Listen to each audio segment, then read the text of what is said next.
Bismillahirrahmanirrahim. Assalamualaikum warahmatullahi wabarakatuh. Perkenalkan, nama saya Hijratul Asri Sami Atarik, NIM D101181071, mahasiswa Teknik Sipil Universitas Tanjung Pura Pontianak. Di sini saya akan mempresentasikan seminar proposal tugas akhir saya yang berjudul Analisis Aktivitas Perdagangan dan Pengaruh Pembangunan Mall Pelayanan Publik terhadap kinerja ruas jalan Kapten Marsan, Darat Sikip, Kecamatan Pontianak Kota.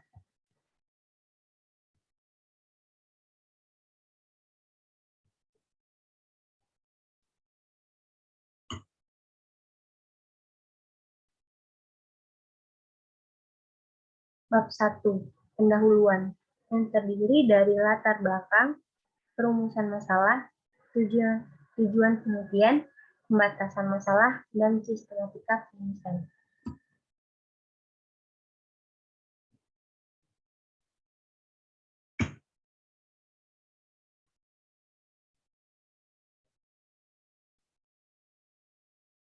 Latar belakang, di mana Jalan Kapten Marsan merupakan salah satu jalan yang mempunyai peranan penting dalam mendukung sektor-sektor perdagangan di Pontianak.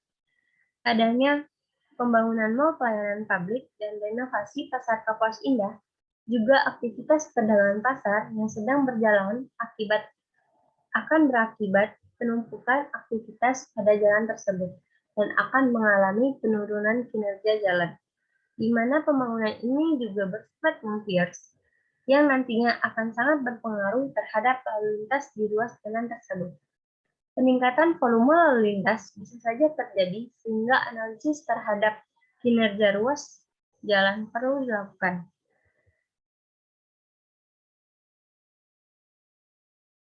Perumusan masalah. Yang pertama, bagaimana hambatan samping pada ruas jalan Kapten Marsan. Yang kedua, bagaimana kinerja ruas jalan Kapten Marsan saat aktivitas perdagangan pasar dan pembangunan mall pelayanan publik bersamaan.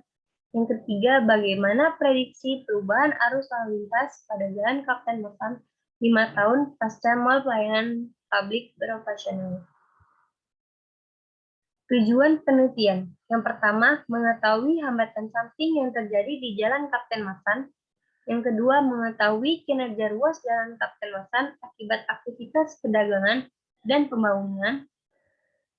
Yang ketiga, memprediksi arus lalu lintas jalan Kapten Marsan pasca mall pelayanan publik beroperasional tahun 2027. Batasan masalah. Yang pertama, kondisi lalu lintas, di mana adanya akibat penggunaan lahan dan jam-jam sibuk dan jam-jam lalu lintas. Yang kedua, daerah yang diamati. Daerah yang diamati yaitu perdagangan pasar dan pembangunan konstruksi. Yang ketiga, metode yang digunakan. Metode yang digunakan yaitu Manual Kapasitas Jalan Indonesia atau MKJI 1997. Yang keempat, peninjauan yang dilakukan. Kondisi arus lalu lintas saat ini tahun 2022 dan kondisi arus lalu lintas masa mendatang tahun 2027. Sistematika penulisan, di mana terdiri dari 6 bab. Yang pertama, bab 1 pendahuluan, bab 2 peninjauan pustaka, bab 3 metodologi penelitian, bab 4 analisis data, bab 5 pembahasan, dan bab 6 penutup. Tinjauan pustaka.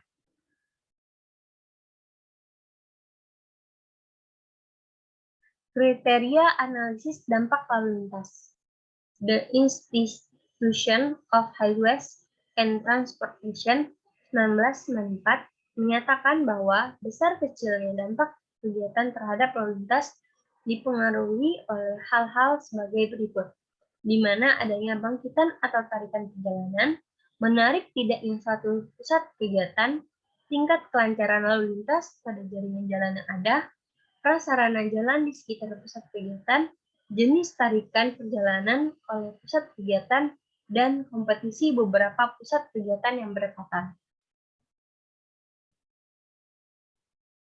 Berikut adalah tabel-tabel yang digunakan. Yang pertama, 2.1 kriteria ukuran minimal analisis dampak lalu lintas, di mana adanya jenis peruntukan dari ukuran minimal, dan tabel faktor yang dipertimbangkan untuk menentukan kawasan yang berpengaruh.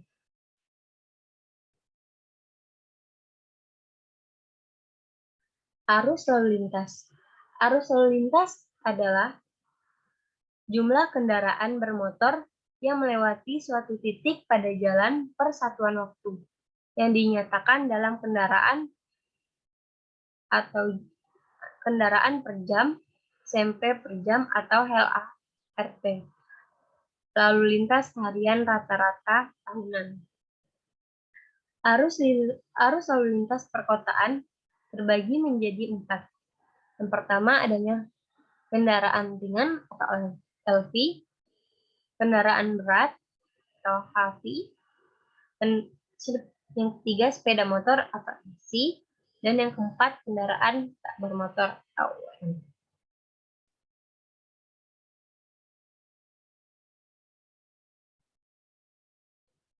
Dalam arus lalu lintas perlukannya adanya peninjauan, di mana adanya volume lalu lintas, komposisi lalu lintas, variasi lalu lintas, distribusi arah lalu lintas, dan perkiraan volume lalu lintas. Volume lalu lintas adalah banyaknya kendaraan yang melewati suatu titik atau garis tertentu pada suatu penampang melintang jalan, di mana menggunakan persamaan atau rumus Q sama dengan N per T, di mana N merupakan jumlah kendaraan yang melalui titik itu dalam interval waktu pengamatan, dan T merupakan interval waktu pengamatan. Komposisi lalu lintas merupakan hal yang lebih dikenal dengan sebutan klasifikasi, yaitu membagi jenis kendaraan menurut NKJI 1997. 3. Adanya variasi arus lalu lintas. Variasi lalu lintas yaitu diperoleh dari hasil hitungan lalu lintas pada beberapa satuan waktu, di mana adanya variasi zaman, harian, dan bulanan. Distribusi arah, di mana distribusi arah lalu lintas terdiri pada ruas jalan dan pada persimpangan, di mana adanya untuk menetapkan arus lalu lintas tersebut.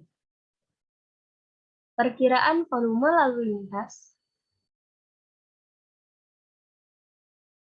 di mana perkiraan volume lalu lintas yang akan datang merupakan perkiraan volume lalu lintas pada ruas jalan dalam jangka waktu 1 tahun atau beberapa tahun sesuai perencanaan. Kecenderungan ini dari data historis dan menyusun model simulasi lalu lintas. Tingkat kinerja jalan. Tingkat kinerja ruas jalan, di mana kinerja ruas jalan adalah kemampuan ruas jalan untuk melayani kebutuhan arus lalu lintas yang sesuai dengan fungsinya, yang dapat diukur dan dibandingkan dengan tingkat standar pelayanan jalan, di mana adanya kapasitas ruas jalan. Kapasitas jalan adalah kapasitas suatu ruas jalan dalam suatu jalan raya. Persamaan dasar untuk menentukan kapasitas menggunakan rumus berikut. C sama dengan C0 kali FCY kali FCSB kali FCSF kali FCCS.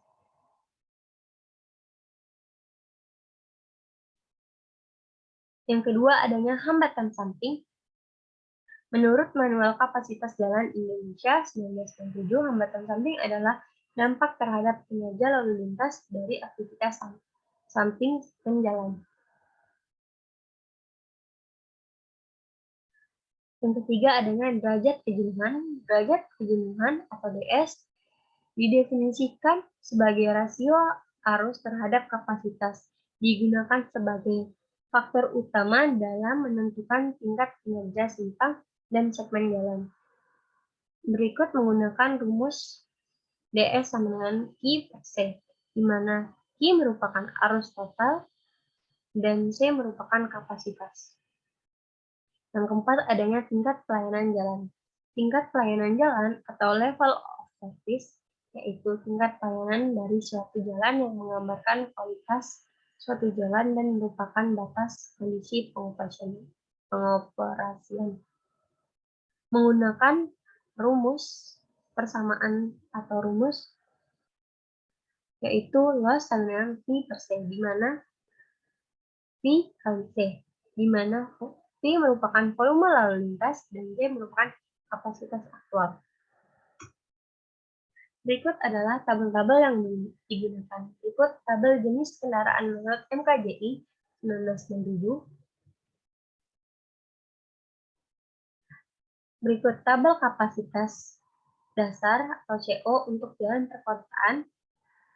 Tabel faktor penyesuaian kapasitas FCW untuk lebar jalur lalu lintas. Tabel faktor penyesuaian FCSP untuk pemisah arah.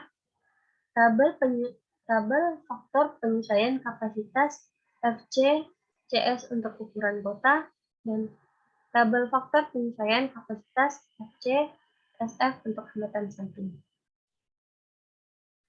Tabel jenis aktivitas samping jalan, tabel kelas hambatan samping, dan tabel karakteristik tingkat pelayanan jalan.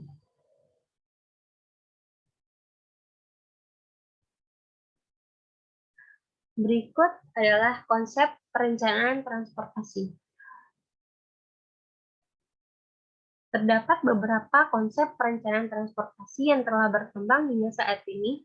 Yang sering terjadi adalah model perencanaan transportasi. Model perencanaan ini merupakan gabungan dari beberapa seri submodel yang masing-masing harus dilakukan secara terpisah dan berurutan. Submodel terdiri dari aspek tata ruang kota, bangkitan dan tarikan pergerakan, sebaran pergerakan, pemilihan mode dan rute, dan arus lalu lintas dinamis. Aspek tata ruang kota, di mana semakin tinggi aksesibilitas suatu kota, akan semakin tinggi juga kemungkinan munculnya pusat-pusat kegiatan baru. Maka dari itu, adanya morfologi kota berkembang dengan yang pertama unsur-unsur penggunaan lahan, pola-pola jaringan jalan, dan tipe-tipe bangunan.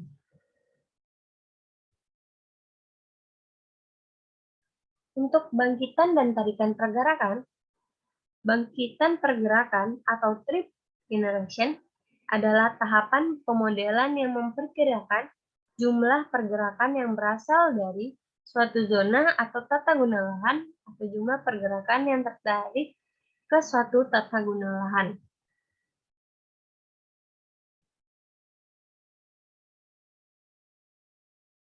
Berikut adalah gambar bangkitan dan tarikan pergerakan, di mana adanya dari rumah ke tempat kerja adanya bangkitan dan tarikan, dari tempat kerja dan tempat berbelanja adanya bangkitan dan tarikan. Berikut adanya tabel bangkitan dan tarikan pergerakan dari beberapa aktivitas tata guna lahan.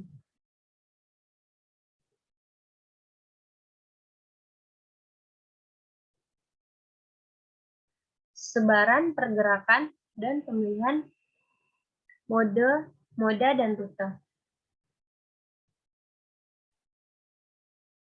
Di mana sebaran pergerakan merupakan tahap ketiga dari 5 tahap yang menghubungkan interaksi antara tata guna lahan, jaringan transportasi, dan arus lalu lintas. Gambar 2.2 merupakan sebaran pergerakan antar dua buah zona, di mana sebaran pergerakan menghasilkan jumlah arus lalu lintas yang bergerak dari satu zona ke zona lain. Dalam pemilihan mode dan rute, merupakan suatu tahapan proses penentuan pembuanan perjalanan orang dan barang yang akan menggunakan atau memilih berbagai model transportasi yang tersedia untuk melayani suatu titik asal tujuan tertentu. Gambar 2.3 merupakan proses pemilihan mode di Indonesia, dan gambar 2.4 merupakan pemilihan rute, yang dimana adanya kendaraan pribadi dan angkutan umum. Arus lalu lintas dinamis. Arus lalu lintas berinteraksi dengan sistem jaringan transportasi, di mana jika arus lalu lintas tersebut meningkat, maka ruas jalan tertentu, maka waktu tempuh pasti bertambah karena kecepatan menurun. Jika arus lalu lintas berubah, rute tercepat maka juga akan berubah.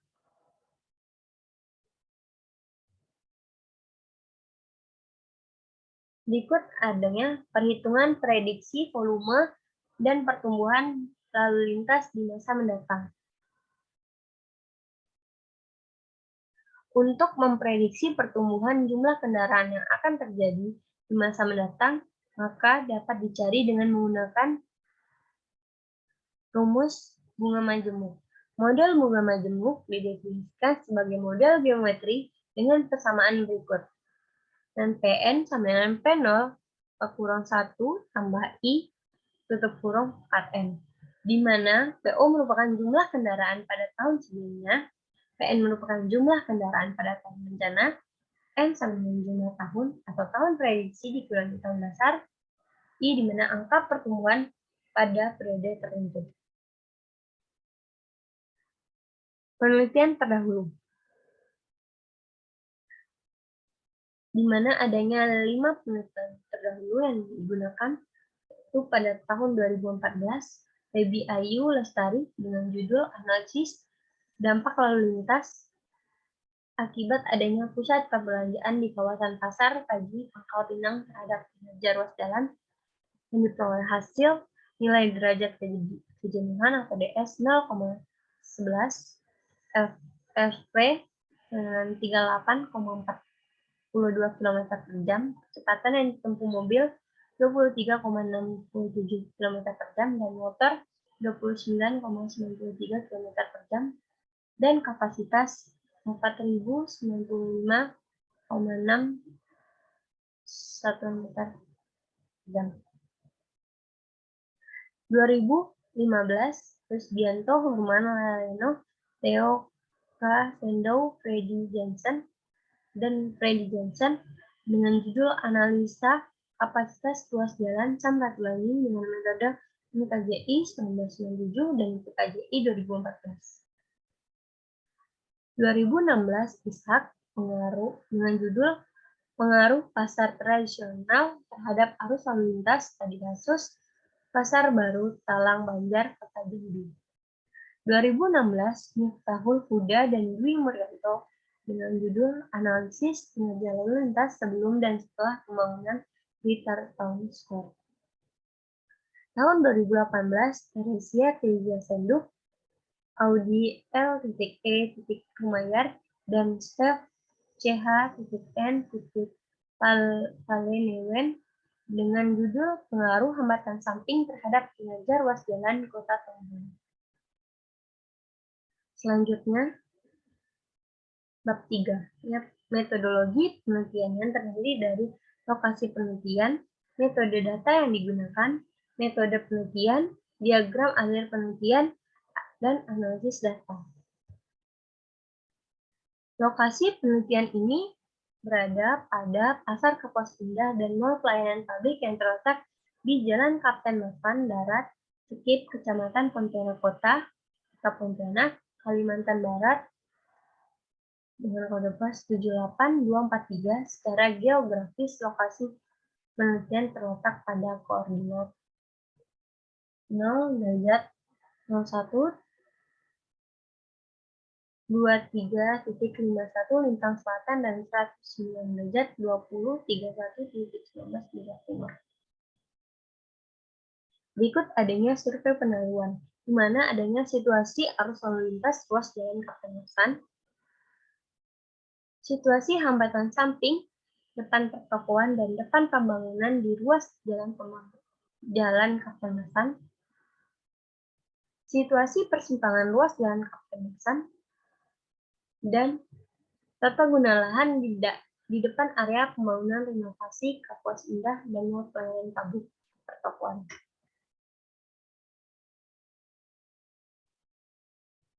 Berikut metode yang digunakan.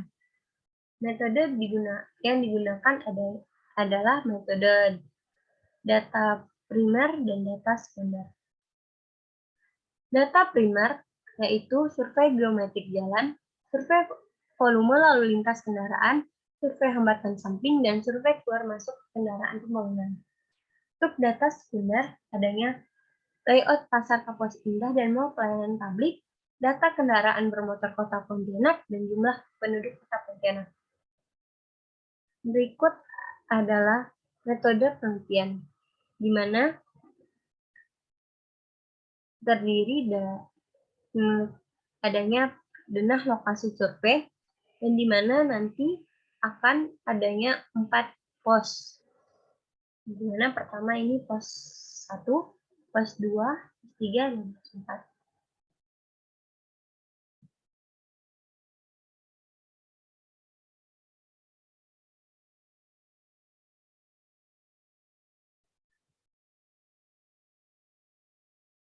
Dan di mana tiap pos akan ada 3 hingga 4 orang petugas yang bertugas melakukan kegiatan pencacah kendaraan berdasarkan jenis atau kelompok golongan jenis kendaraan, arah lalu lintas, dan periode waktu pengamatan yang telah ditentukan, dan menuliskan hasil dari pencacahan setiap periode waktu yang telah ditentukan ke dalam formulir survei.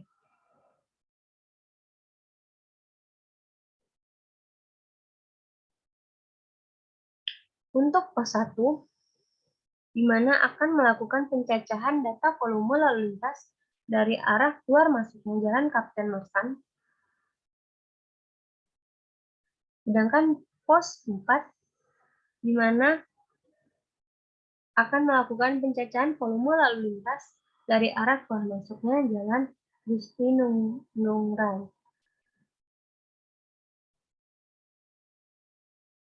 Untuk pos 2 dan pos 3 akan melakukan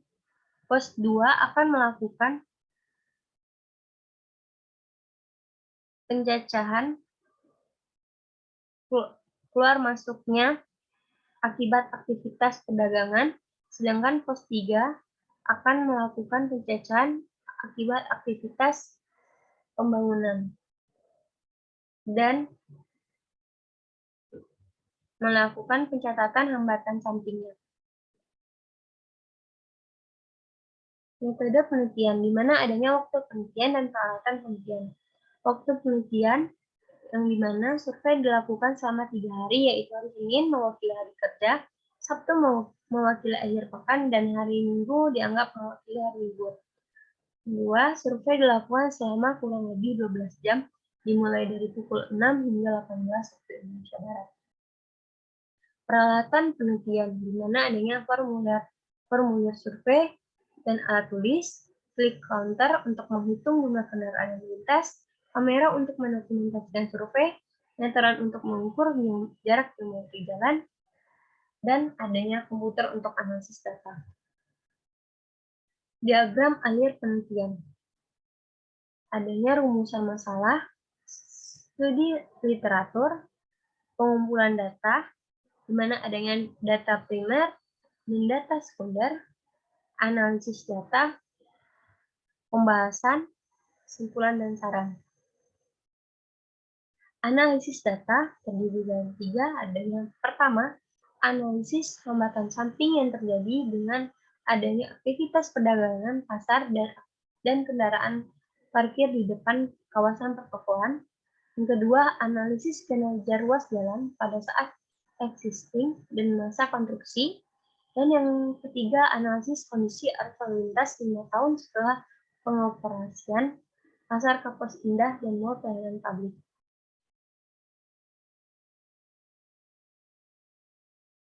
Berikut daftar pustaka yang digunakan.